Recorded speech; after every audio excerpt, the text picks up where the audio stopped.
You've got Montgomery County. We've had one major fire Thanksgiving, nothing really since then, and all of a sudden 5 in a night. Well, what was unusual last night is we had 5 major working fires last night. 3 of them were almost simultaneous around 1 a.m. as the temperature was dropping to about 26 degrees in our area.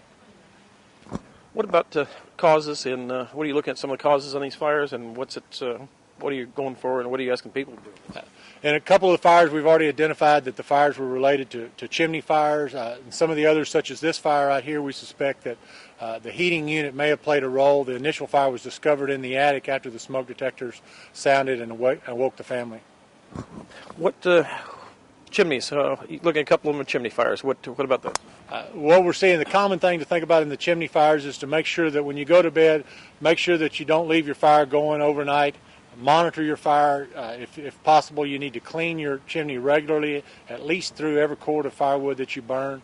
But again, make sure that you have working smoke detectors. And what about, you've got fireplaces, what about some of these space heaters? Are people using space heaters? They're using the, a little bit of everything really right now. It's the extension cords even to the space heaters. The main thing to remember about space heaters, you should not use them with extension cords, and you should maintain a 3-foot clearance all the way around of anything that might burn. Okay. Kind of wrap up what last night. I mean, this is unusual. Give me a kind of rundown. It was a difficult night. It was very cold. We had lots of fires. Our dispatchers and firefighters did a tremendous job. They handled a lot of things that happened at once. But the real heroes last night were the family members, the mothers and fathers that made sure they had working smoke detectors.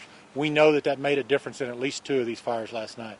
This one here, I mean, you've got no roof left, no ceiling left. I mean, it's just virtually nothing of the house left on the top side. I'm just dropping on top. This is an excellent example of fire. Started initially in the attic. The smoke detector sounded. The family discovered the fire in the attic. Eventually, if they had not, the roof and the walls would have started to collapse and very easily could have had a multiple fatality fire. About 1:30, smoke alarms went off, and I think the heating unit, the central heating unit, I think, caught on fire. That's where the fire started, anyhow. How did you woke up with the smoke detectors? Did you see anything? Just smelling smoke or what? No, not when we woke up.